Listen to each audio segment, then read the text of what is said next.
Hello, everyone. I welcome this evening to FestivalYA, this wonderful YA festival. I welcome Dana Schwartz. She's an exceptional writer, a young writer. It's wonderful.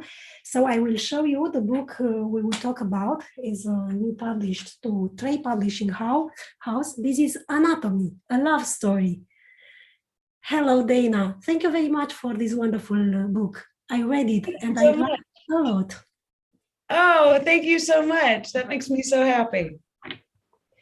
Yeah, it's you made happy a lot of readers, and I am very glad to have you with us today. Just a minute. In fact, yeah. So you started to write at a very young age. I think that when you were 23 years old, you have already published a book.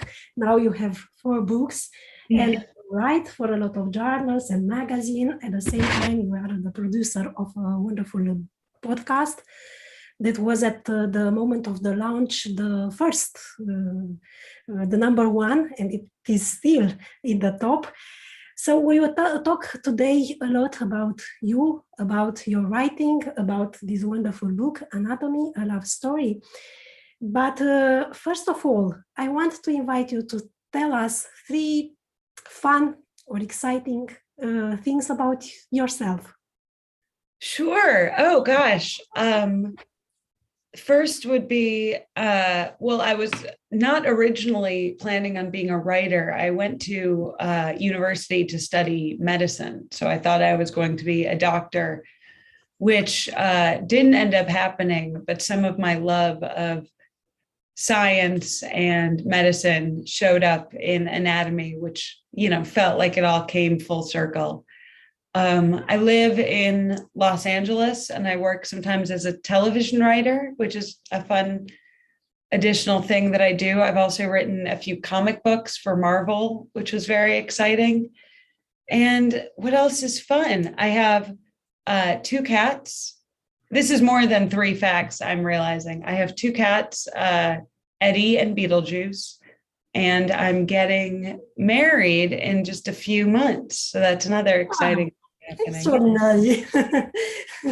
I wish you a very happy life. Thank you. You published your first book just after graduating, I suppose. Yeah. I wanted to ask you, did you figure out during your studies what you were interested in? Because at the same time, you just said that you started focused on a different kind of study, scientific, and now we see you focused on literature and writing and producing and all that. I always loved literature and writing, but I never thought that I could make a living at it. I always thought that, you know, I needed to have a real job to make money and that writing could just be a hobby on the side. That everyone likes reading and writing, but doesn't mean that you can do it for work. So I was studying medicine thinking that that would be my real grown-up job. And I was very unhappy, if you can imagine, doing a thing that felt like the wrong thing. And whenever I had free time or was thinking about what I wanted to do, it was always writing. And so my final year of college, my senior year, I decided I would just throw everything I had and all of my energy into writing and do the best that I could. And that was when I started looking for a literary agent and pitching books. And then my senior year of college was when I found an editor to publish my first book. You started at the first time you had success on Twitter. Yeah. Some, I don't know, parodic profiles. One was focused on Hunger Games. That's exactly, because I, you know, was just a random college kid. Like I didn't know how to get noticed or how to reach any success in the literary world. I just started putting jokes on Twitter. I started 2 joke Twitter accounts. One was called Guy in Your MFA, making fun of pretentious men in MFA programs getting their masters in fiction. And then I had another sort of joke account called Dystopian YA, like making fun of the tropes that we see again and again in dystopian young adult books like The Hunger Games or Divergent. Even though I love those books, just making fun of the things that are repeated over and over again.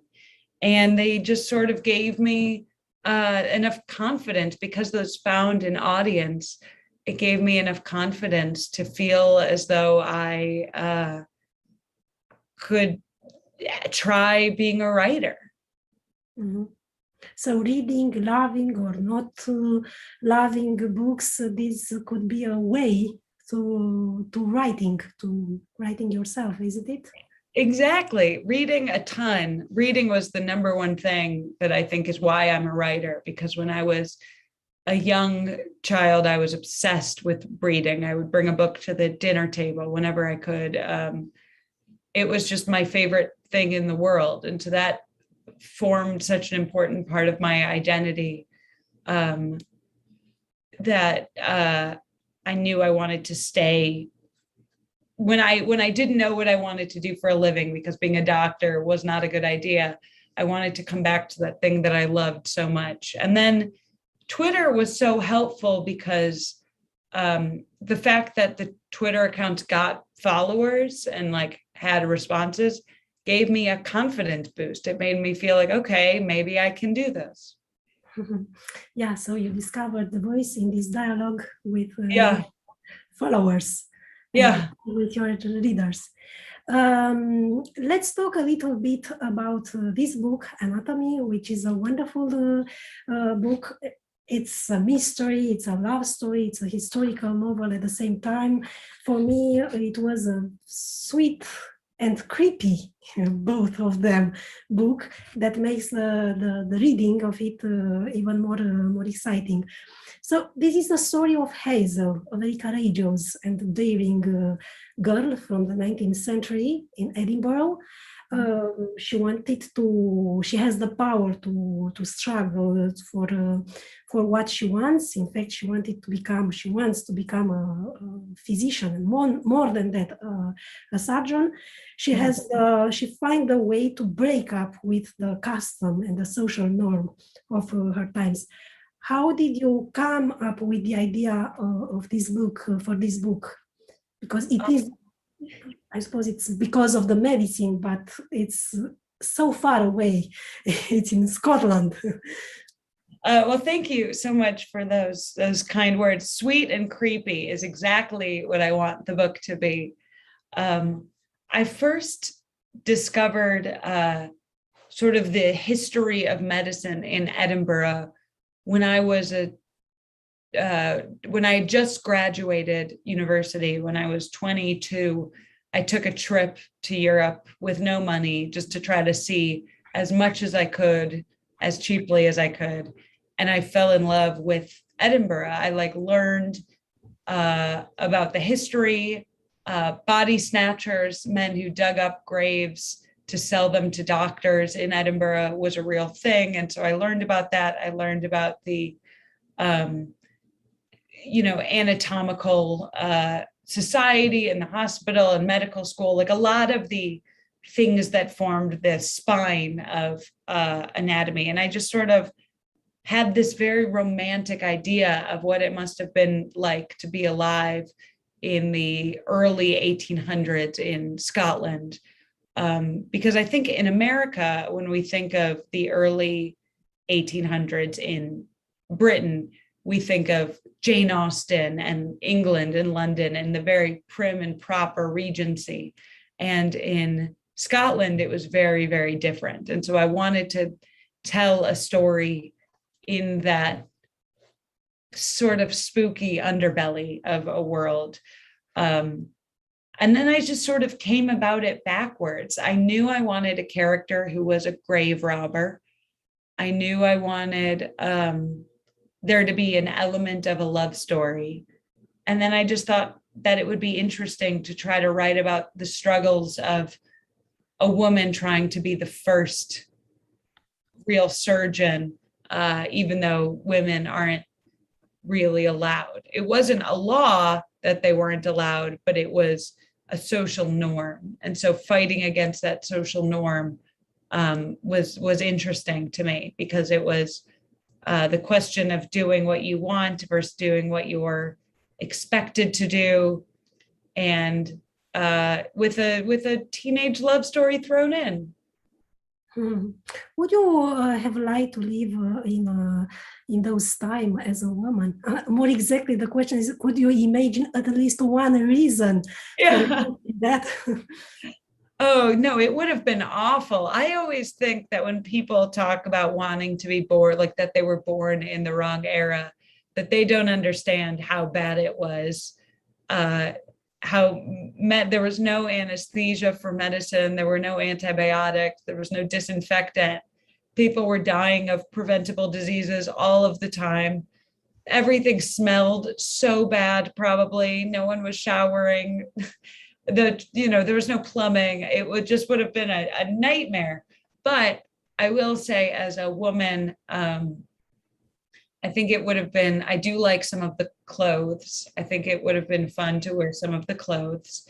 This is a period, unlike the 1700s before, and then the Victorian age after, there's sort of a period in the early 1800s where women weren't wearing tight-laced corsets. They were wearing flowier dresses, like Regency, era dresses. And I think that this is a good era to be a woman in terms of fashion. Wonderful. Yeah, you succeeded to create, even if there was hard times, you succeeded to create a wonderful feminist character. In fact, she is most courageous that I cannot imagine someone so courageous in our days. No, she's so much braver than I am. That's part of the fun of writing fiction, is you get to create a character who does things that you would never do. I would always go to bed at 9 o'clock and follow the rules. But because, I'm writing fiction, I can make Hazel go on these adventures that I never would. We have Monica. Monica Sneu wants to ask a question. I invite. Hi. Hello. First of all, do you hear me well? Yeah. That's amazing. First of all, I really love your book. It was, as you said, you went to medicine school, and that's what I want to do. And it was a very special experience for me, mostly because a lot of women aren't not allowed, but the feminist movement, and it's kind of hard to be in the medicine school even at this time. Yeah. So I wanted to ask you if it was something hard for you to write because of this aspect of medicine school, but you kind of said that you were there. No, thank you so much for reading it and that question. I think that that's totally true. I think even though today women are allowed in medical school, there are still unspoken social pressures on women. We're, supposed to take care of our families and get married. And I think there are still social expectations for women. And that's why it was fun to write in the 1800s, when those expectations were so clear and everyone said them. And some days I feel like now those expectations still exist. We're just not really allowed to talk about them.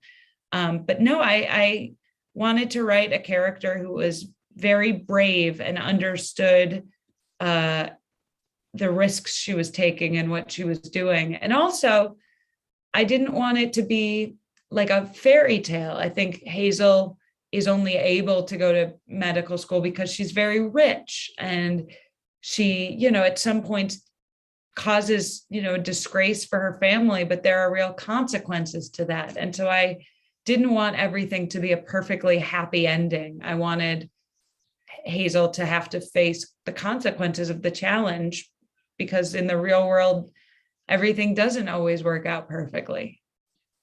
Yes, that is very true. Thank you. Yeah. May I ask another question? Yeah. I wonder which of your characters you identify with the most, because I know that every writer puts a little bit of his ego in every character, but I think Hazel is the most like me because she's very stubborn and very determined, and she doesn't go anywhere without at least 2 books in case she finishes one or doesn't want to read the other. But she is braver than I am, which is the gift of being able to write a character. That's amazing. And I have one more question that I'm very interested about. I'm a writer, learning writer, and I want your descriptions. I don't know if I'm saying this right. Your reading is very juicy. Oh, thank you. I wonder what's the best piece of advice for young writers? Oh, the most boring advice in the world is just read a lot. The more you read,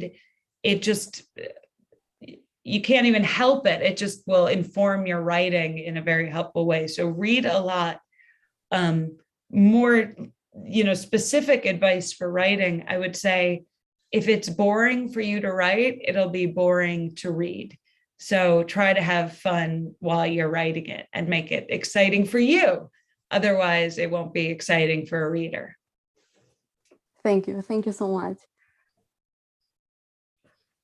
There is a classical who wants to ask a question. I invite you to feel free to ask them.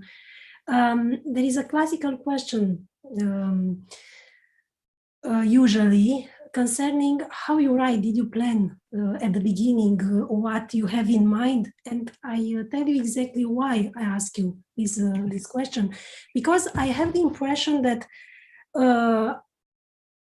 you started in a manner and the story it becomes different. And I have an example. For example, the novel starts very realistic with cruel and detail. I don't know how to dig a grave, how to study a corpse and to cut and to make a dissection. So it's hard realistic what you write there. And step by step, towards the end, you have a fantastic scenario. And it's a very interesting this mixing and of the situation. And I wanted to ask you if you planned it from the beginning, or if it was something that comes with the writing. So if you were created by the story. I always wanted the fantastic element at the end, just as a little punctuation, a little twist, because I thought that it was a perfect metaphor sort of for studying and trying to understand the world. Like, here is this teenager who thinks that she's doing all the right steps and then discovers something that she never could have possibly understood. I thought it was just sort of a fun surprise for the reader. I wanted it also not to be boring. I think I always knew I wanted the little twist at the end, but then I think I had more fun writing the beginning as I went. And so it was just sort of I had a very loose outline, and then I just went down whatever alleys the story took me as I went. Hazel and Jack, the main characters, in fact, they are a wonderful couple and very daring at the same time, because she is a rich girl, but he is extremely poor, coming from a very strange medium, in fact, social situation, and they finish by being together because there is something in their true way of finding themselves that put them together. Yeah, I wanted a love story between people who were sort of opposites. Jack is someone who fell through the cracks of society. He was sort of forgotten about. He's poor. He, sleeps in a ceiling and digs graves at night. He just sort of doesn't have a place. And Hazel has too much of a place. There are too many expectations on her and what she's supposed to do. She's very cerebral and smart, and he's very instinctual, and but he's very kind. And I think that I wanted to show that that those two people could and might actually find each other. Yes, and now I'm forgetting the question, but yeah, it was I wanted it to be a love story, but I also didn't want it. Hazel is someone who loves medicine so much and is so passionate about being a doctor. I didn't want to make it seem like falling in love with a boy was the only thing that mattered to her. So even though the love story is a part of it, it's not the only part of the story. While reading the book, I had the impression that I read a standalone, but at the end, my guess was that it will come a next volume after this one, because I had the impression that you fell in love with your characters, and finally you couldn't let yourself create a cruel scenario for both of them. Is it true? That's it, 100%. The original ending was going to be much sadder and much more final, because this is going to be a standalone book. But towards the end of the writing, I fell in love with Hazel, and I fell in love with Jack. In the original ending, she was going to marry her cousin and just live this very sad life. But I fell in love with the characters, and now I'm working on a second book, just because I told myself I wasn't going to write a second book unless I actually had an idea of what I wanted it to be. And now I do have an idea. We have a question from the Facebook. Why did you choose the Gothic style, which is not very used in the YA genre? Yeah, I think I used it because I love it personally. I wanted to write exactly the book that I wanted to read if I was a teenager, or anyone, the book that I would have wanted. And I like things that are a little bit spooky. I like television shows that are a little Gothic. I like music that's a little Gothic, and I like other books that are Gothic. And I think part of being a writer is being informed by other books and other stories. And I wanted something that was very atmospheric and specific. It was obviously very influenced by Frankenstein, which I think if you've read to the end, but I wanted to write exactly the book that I would have loved for myself. I wanted to ask you, writing about publishing books make you more confident or more happy? How did that change you? I feel very lucky that I'm able to write books for a living.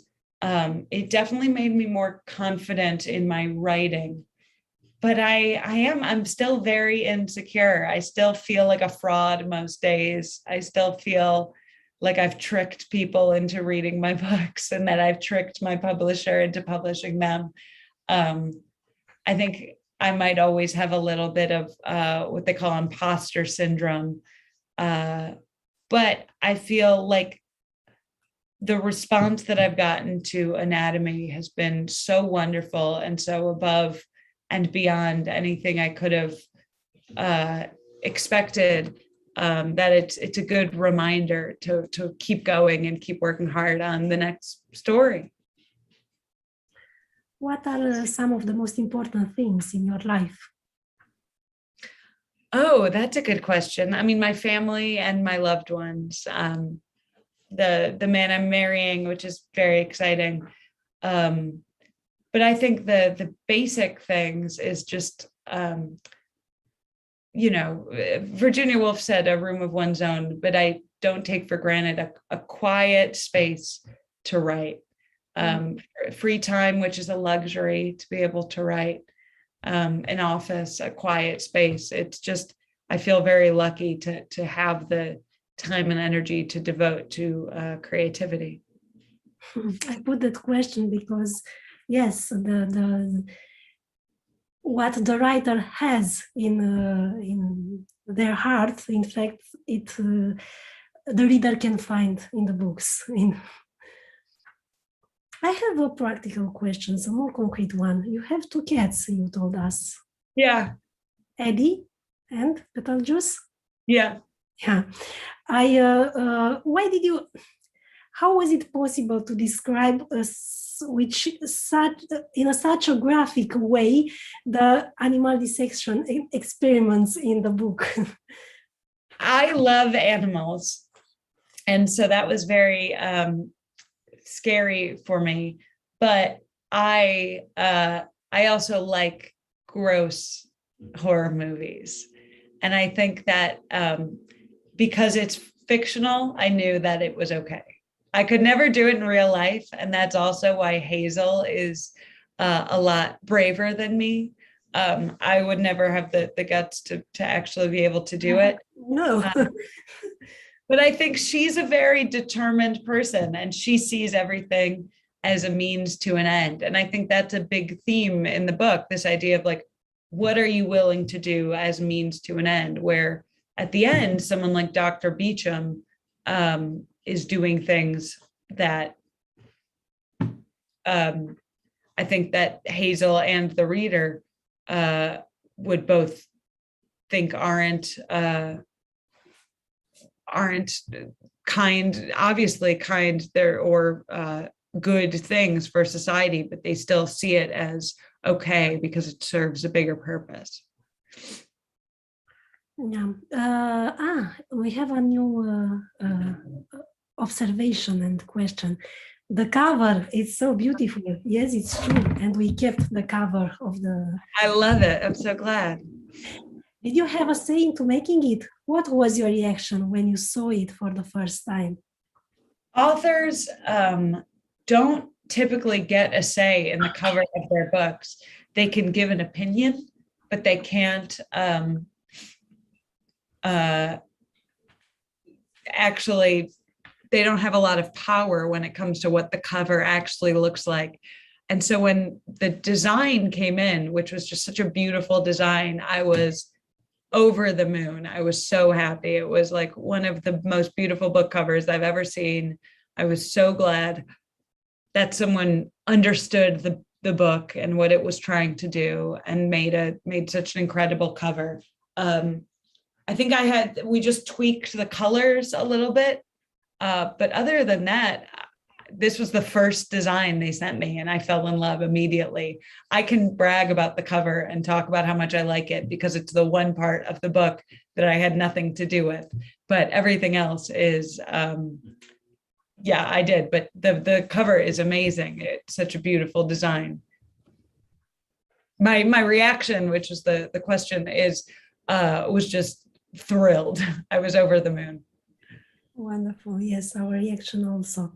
Tell us a little bit about this podcast that is so successful, Noble Blood, which is podcast on stories about historical royals. Yeah. And it's wonderful because it's not only a historical story there, but it's said like a novel. It's very attractive. Thank you. Yeah, I love history. And I think the way that history is taught in schools is sometimes a disservice. It makes kids think history is boring because they, at least in America, we learned dates and battles and basic facts without learning actual stories. And I think people are drawn to stories and need stories. And so I love history because I do love those stories. And so I thought that I could write a short, half-hour podcast. It's fully scripted and tell true stories from history, but structured, like you said, like a novel or like a screenplay, just structured like a story with a beginning, middle, and end, in a way to make people who don't think they like history or don't think they care about history interested. And it's called Noble Blood. I think part of the reason that I chose to focus it on royalty is a few reasons. One, we have a lot of information about them because a lot has been written in detail about their lives. We know, their private thoughts and their diaries and what they were thinking in a way that unfortunately we just don't have records for poor people who were just surviving. I also think that humans naturally are interested in the stories of wealthy people, like the same reason we like celebrity gossip or like learning about, the lives of the incredibly wealthy. There's something that, we want to sort of live vicariously through that. And also, I think it's very interesting that a lot of these stories have very, very tragic endings. And so that was, I think, part of my interest is I have a very, Gothic bent, and I like stories that are a little dark. And there's something very tragic about wealthy people who, are supposed to live these fairy tale lives, who deal with things that are very gruesome. Here with us is Predoiu de Diana Maria. She wants to ask you to talk with you. Yeah. Deliana? Hello. So I want to start by saying how much I adored your book. I can proudly say it was probably one of the best I've ever read in my entire life. Oh, thank you. It was recommended to me by Ana Dragomir, and I'm really thankful for her. And also I have a few questions that I would like to address. Yeah. So firstly, when you create a book, what comes first, the plot or the character? This one was the characters and the setting. I knew I wanted to write about the early age of surgery in Edinburgh, and I wanted a woman who wanted to be a doctor and a boy digging up graves, solving a mystery together. And then from there, I tried to build a plot. That's I have never imagined the characters, but they were just so interesting. And Hazel, my favorite, both Hazel and Jack. And I think the end made me, I was shocked. I can say it worked. I was absolutely shocked. That was what I was going for. I'm so glad. It definitely worked. And I have another question, which is for a writer. And how do you deal with writer's block? Oh, I deal with it a lot. Usually when I have no ideas, I try to read a good book. Reading a good book always helps me. Sometimes I have to trick myself by sitting at my computer and saying, okay, you will just write for 5 minutes and it will be garbage and you will throw away everything you write in 5 minutes, but just write something.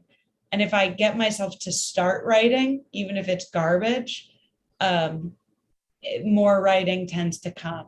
Sometimes I trick myself by working on editing a section, or doing work that I think is easy, filling in sections that are easy, and then I get in a rhythm.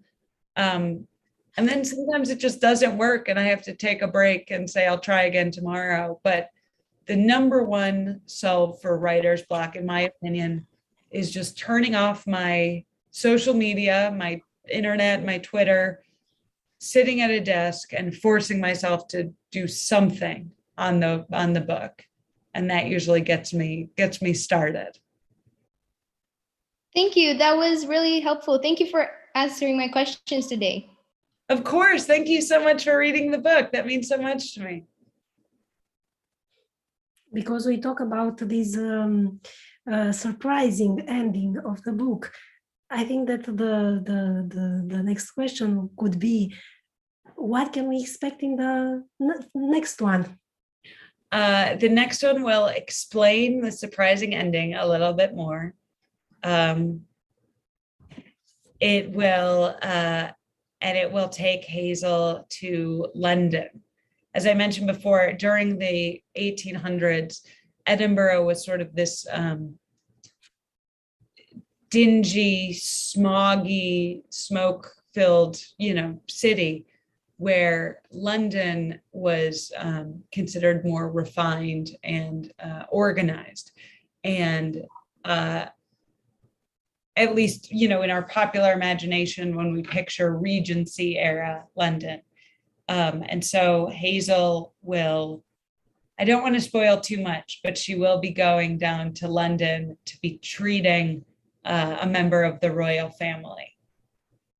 We will have very soon the next book. Yeah. It's could you tell us the title? It is called Immortality, a love story. Yeah, it's it's a very nice title.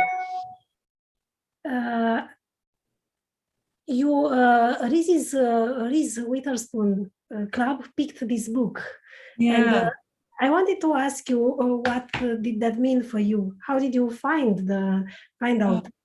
Oh my God, it was amazing. It was one of the best days ever. My editor in America called me to let me know, and it changed everything. It gave the book attention it wouldn't have. It found me new readers. It was also just such an honor. I mean, Reese Witherspoon is one of my favorite actresses, and in recent years has done so much to promote female authors and reading and the literary community, especially among women. And so I was just genuinely honored to be that she read and liked the book. It was like my breath caught in my chest. It was extraordinary. Yeah. Why she wrote about your book, it's really wonderful, and it's what every reader can say. In fact, probably not in the same words as Rizzi, but anyway, it's because it is a very powerful book. We have a writer here, and the question: do you have a writing schedule or a ritual to help you get into the atmosphere? I don't have a schedule. I write every day if I can.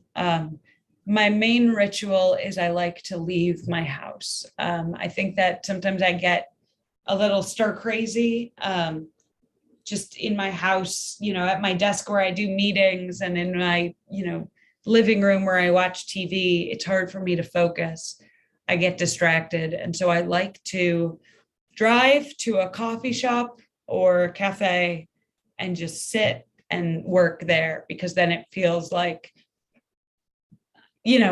because I don't have an office, it feels sort of like I have to show up to work and work there. So that's my ritual to get into writing, is to go to a cafe and really carve out a few hours for just work.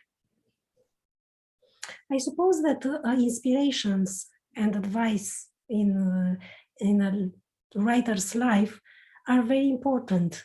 Could you remember, I don't know, things that inspired you?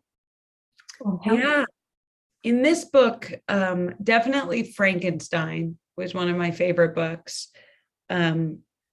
Just the idea that this sort of grotesque medical drama is happening with all these beautiful philosophical themes. There's some Gothic films, like the film Crimson Peak and the movie, the TV show Penny Dreadful, things that took place in the early 1800s. And then something that did inspire me for this book is I did a lot of research on early 19th century surgeons. And so reading a lot of books, particularly by the historian Lindsay Fitzharris, was very, very helpful to me in figuring out what it would have been like to be alive and be a surgeon in 1817.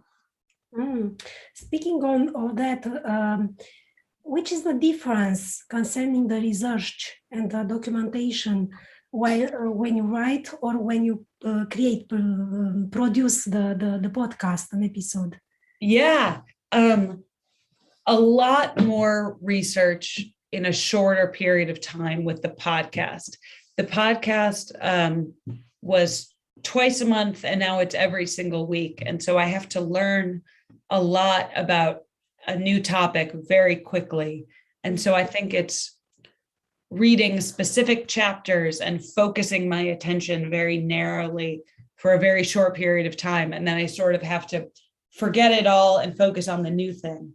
Where the challenge, but gift of writing a book is you get many, many months to focus on it. You get, as much time as you need to feel like you're invested in the world. So I didn't have to be so focused on my research. It could be broader, and I could spend a few weeks learning about clothing and then a few weeks learning about surgery and medicine, as opposed to the podcast, which has to be very focused. I had the privilege of getting to see where the rabbit holes would lead me. Do you have a favorite historical period because you like so much history? Yeah, I love learning about the 1700s. The French Revolution is a specific favorite period. I love the French Revolution. I like Marie Antoinette, and I like Catherine the Great in Russia, another revolution. I think I like women and revolutions. We have a new question. What do you like to read? What are some books that have shaped you? That's a great question. I feel like my answer changes all the time.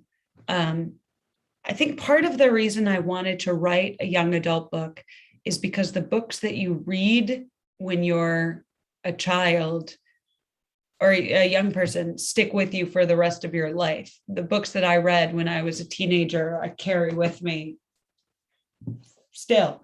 The books that I loved when I was younger were, Harry Potter was obviously such a huge influence on me.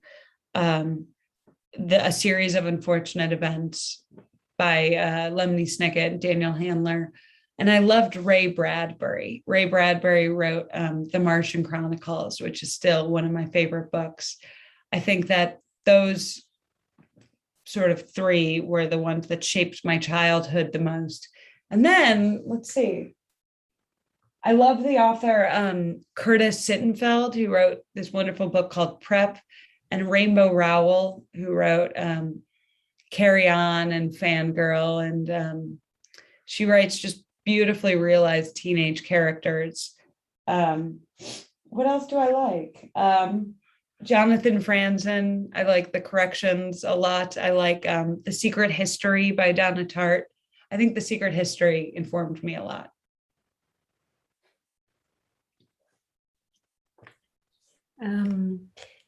Did you visit the Anatomical Museum from Edinburgh? Because when you described in the novel the Anatomy Society, I had the exact feeling that you were there and you describe. Yes and no. So that exact society doesn't exist anymore, but I was able to go. There is a museum with the jars and the organs and all that. All that you describe in the book. Yes, I did. Exactly. I did go. I went to the museum in Edinburgh. There's also another surgical theater museum in London. So the museum of what I described, I saw. There's one in Edinburgh. And there's also a museum similar in London that was part of the inspiration. Yeah. But I definitely, when I was writing this book, I had the opportunity, I had a fellowship to go to Scotland to work for 4 weeks in Edinburgh. And so I think it really helped to be able to be there and describe the things as if I'm actually there. Yeah, it is a wonderful country and a wonderful city. And there is an historical fact, in fact, that Edinburgh was the capital of the medicine. Yeah, that's it exactly. It was, and that was the main reason I wanted to set it there. One, because it's such a beautiful, romantic city, but because all of the great thinkers and scientists in the early 1800s in the world of surgery were there. Robert Liston, who was a great surgeon, Lister, who invented disinfectant, they were all studying in Edinburgh. Yeah, it's wonderful. If we have other question, we are here.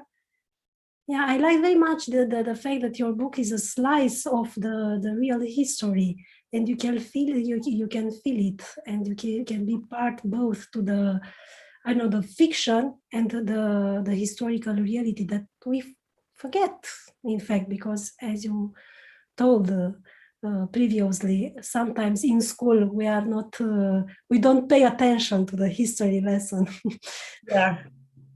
Thank you. It was very important to me. I think that the fun of writing fiction for someone who loves history is I get to put as much real fiction, as much real history in the book as I want.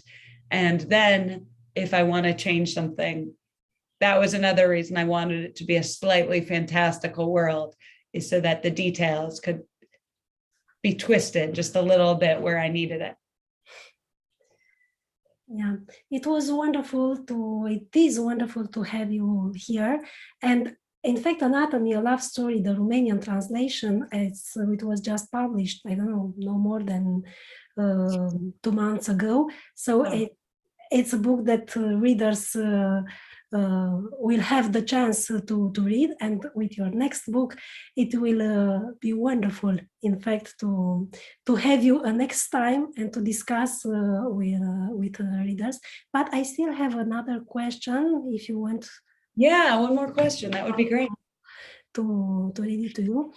Do you ever wish to become a teacher or work in education? I'm asking that because your podcast and book can really help educate people about history in a fun and entertaining way. I love to teach. I've taught a few courses. I don't have a degree in teaching, so I'm not really qualified, but I have taught a few courses, like week-long courses, and have had so much fun. I do think that after I finish the Anatomie sequel, I might think about pursuing graduate school and teaching a little more, because I do really love it. Thank you so much to whoever asked that question. Wonderful. So, yeah, Maria, Monica, do you have some more questions before the ending of our meeting? This was such a pleasure. Thank you so much for having me. And thank you so much for publishing the book. It's such a dream for any author to think that their work will be translated. So that means so much to me. Thank you. In fact, I am a reader, and as soon as I read your book, I couldn't wait to propose, to make an offer, because, yeah, I like it. And I like that it's a very useful book. I want that it restores, as I said previously, a slice of history, exactly as it could have been, in fact. And I think, that, this guide, guiding us through the history is very important to be able to live many times at the same moment. It was beautifully said. Thank you. I wish you success with your next book and with all you plan to do, and come in Romania as soon as possible in order to meet us directly. I would love that. Thank you so much. Thank you very much.